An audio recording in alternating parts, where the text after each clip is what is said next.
గణపతి నవరాత్రులకు ఖైరతాబాద్ వినాయకుడు రెడీ అవుతున్నాడు. ప్రతి ఏటా సరికొత్త రూపంలో దర్శనమిచ్చే వినాయకుడు ఈసారి శ్రీశక్తిపీఠ మహాగణపతి రూపంలో భక్తులకు దర్శనమివ్వనున్నాడు. ఈ ఏడాది 58 అడుగుల ఎత్తులో పూజలు అందుకోనున్నాడు భారీ లంబోదరుడు. ఏకదంతుడి విగ్రహ తయారీ పనులు ప్రస్తుతం ఎక్కడి వరకు వచ్చాయో ఒకసారి చూద్దాం.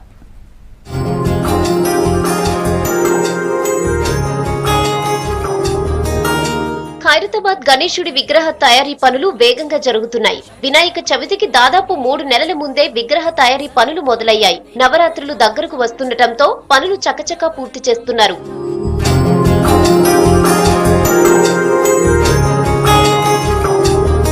వినాయకుడి విగ్రహం తయారీలో హైదరాబాద్, చెన్నై, ఆదిలాబాద్, మచిలీపట్నంతో పాటు వివిధ రాష్ట్రాల కళాకారులు తమ నైపుణ్యాన్ని ప్రదర్శిస్తున్నారు. ఈసారి 58 అడుగుల ఎత్తు, 28 అడుగుల వెడల్పుతో భారీ లంబోదరుడు రూపుదిద్దుకుంటున్నాడు. విగ్రహానికి వెల్డింగ్ పనులు దాదాపు పూర్తవగా నమూనా రూపం 30 నుంచి 40% కంప్లీట్ అయిందన్నారు శిల్పి రాజేంద్రన్.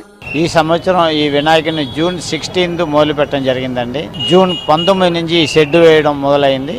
ఇప్పటికీ మీరు చూస్తున్నారు 30% వర్క్ అయిందండి. దాదాపు ఈ నెల ఎండింగ్కు ఈ వినాయకుడిని అవుట్లైన్ తీసుకురావాలని నైట్ అండే వర్క్ చేస్తున్నాము. నెక్స్ట్ మంత్ అంటే ఆగస్టు 15 కంతా ఈ వినాయకుడిని రూపం ఫినిషింగ్ చేసి పెయింటింగ్ మొదలు పెట్టాలని అనుకుంటున్నాము. విగ్రహం వెనక శివలింగం, ఆ వెనక నుంచి పైభాగం వరకు నాగేంద్రుని పడగలు ఉండేలా తయారు చేస్తున్నారు. ప్రతిమ వెనుక భాగంలో పుట్టపై పాలతో అభిషేకం చేసే 2 గోవుల విగ్రహాలు ఏర్పాటు చేస్తున్నారు.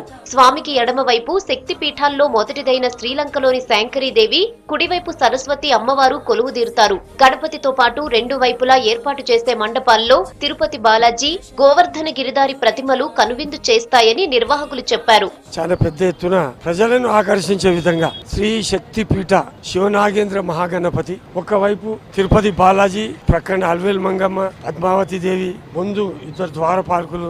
ఈ విధంగా ఇక్కడ కుడివైపు గోవర్ధన్ గిరి పర్వతాన్ని భక్తులను రక్షించేందుకు, ప్రజలను రక్షించేందుకు అక్కడ వైపు చేస్తున్నాము. 2 శక్తి పీఠాలతో వినాయకుడు పాంపుట్టలలో నిలబడి పైన 2 ఆవులతో భక్తులకు దర్శనం ఇవ్వబోతున్నాడు.